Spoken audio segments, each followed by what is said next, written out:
የደቡብ ኦሞ ዞን ምክር ቤት አራተኛ ዙር 13ኛ ዓመት የሥራ ዘመን 6ኛ መደበኛ ጉባኤውን እያካሄደ ይገኛል። ጉባኤውን ለየት የሚያደርገው ዘንድሮ 7ኛ ሀገራዊ ምርጫ መሆኑ ከመድረኩ ተነስቷል። ከዚህ አንጻር ምክር ቤቶች ለምርጫው መሳካት ሚና መጫወት እንዳለባቸው የተከበሩ የደቡብ ኦሞ ዞን ዋና አፈ ጉባኤ አቶ ሎሱንዴ አንስተዋልና ከዚህ ጋር ተያይዞ ምርጫው ዲሞክራሲያዊና ፍትሃዊ እንዲሆን ከምክር ቤት አባላት ምን ይጠበቃል የሚለውን እንዲያብራሩልን የተከበሩ ደቡብ ኦሞ ዞን ምክር ቤት ዋና አፈ ጉባኤ አቶ ሎሱንዴ እዚህ አጠገቤ ይገኛል። በተጨማሪ ደግሞ ከጉባኤው ምን ይጠበቃል የሚለውን አያይዘው ይገልጹልናል። አመሰግናለሁ። የደቡብ ኦሞ ዞን ምክር ቤት አራተኛ ዙር 13ኛ ዓመት የሥራ ዘመን 6ኛ መደበኛ ጉባኤ ነው እያካሄድን ያለ ነው። ይህን ጉባኤ ያው ቅድም ስል በንግሬም እንዳልኩት ይህ ጉባኤ ለየት የሚያደርገው ዘንድሮ 7ኛ ሀገራዊ ምርጫ የምናካሄድበት ጉባኤ ነው። ለዚህም ደግሞ የምክር ቤት አባላት በተለይ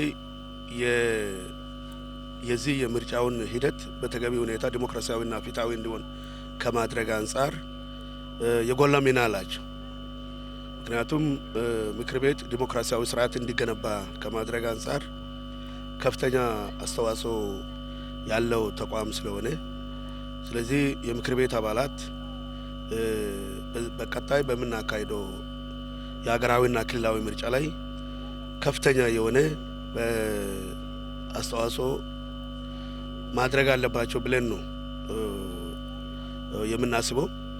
ስለዚህ ይህንን በቀጣይ ለመስራት ያሉ የምክር ቤት አባሎቻችን በዚህ ምርጫ ላይ ከፍተኛ ድጋፍ የሚያደርጉበት ሁኔታ ነው የሚኖረው። ጉባኤው በአራት አጀንዳዎች ላይ ነው አትኩሮ የሚነጋገረው።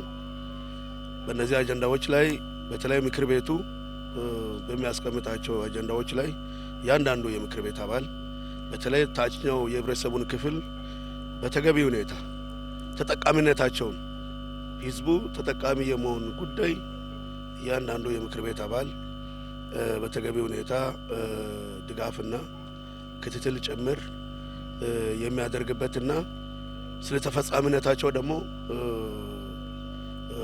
ክትትልና ቁጥጥር ያደርጋሉ ማለት ነው። ስለዚህ ከእያንዳንዱ ምክር ቤት አባል በተለይ በዚህ ጉባኤ ላይ ታላቅ የሆነ ፋይዳና ውጤት የሚጠበቅበት ጉባኤ መሆኑን ለመግለጽ ነው የምወደው ማለት ነው።